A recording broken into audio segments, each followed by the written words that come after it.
Chapter 15 of Brave New World by Aldous Huxley unfolds with a significant shift in John's perception of the dystopian world he has been thrust into. The chapter begins with John at the hospital vestibule, witnessing deltas lining up for their soma ration. This scene evokes in him a hollow repetition of the phrase, "O brave new world," which he has quoted at varying points in the novel, each time with a different sentiment. This recurrence now leads to a critical moment of action that propels the narrative towards its climax. Acting on a sudden inspiration, John endeavors to awaken the deltas to the control exerted over them through soma, urging them to abandon the drug. When his pleas fall on deaf ears, he takes a more drastic measure by seizing the soma and throwing it out the window.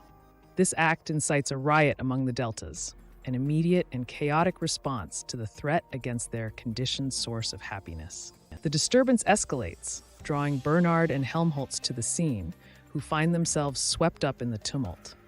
Despite their efforts, or lack thereof in Bernard's case, to manage the situation, the arrival of the police ends with the arrest of John, Bernard, and Helmholtz, setting the stage for their confrontation with the powers that be.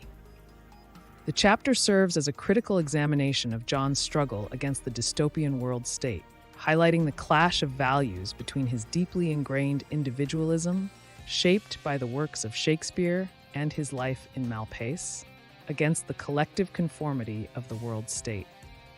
His action against the soma distribution is a direct challenge to the foundations of the society's stability, rooted in the suppression of individual thought and emotion through drug-induced happiness.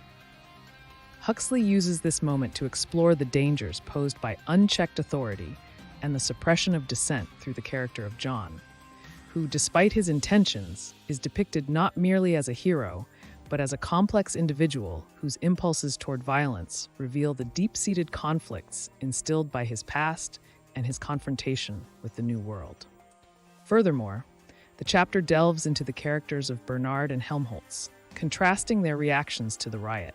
Helmholtz's enthusiastic participation, juxtaposed with Bernard's reluctance and ultimately his attempt to evade arrest, underscores the variance in their commitment to challenging the status quo, a theme that extends into their eventual judgment before Mustapha Mond in the subsequent chapters. Chapter 15 closes on a note of impending climax, with John, Bernard, and Helmholtz apprehended and the stability of the world state momentarily shaken, setting the stage for the resolution of their rebellion against the pervasive control of the dystopian society they find themselves against. So what did you think about this video? Please leave a comment down below and let me know what books you would like to see in the next video. Signing off. This has been another Bookly Crash Course.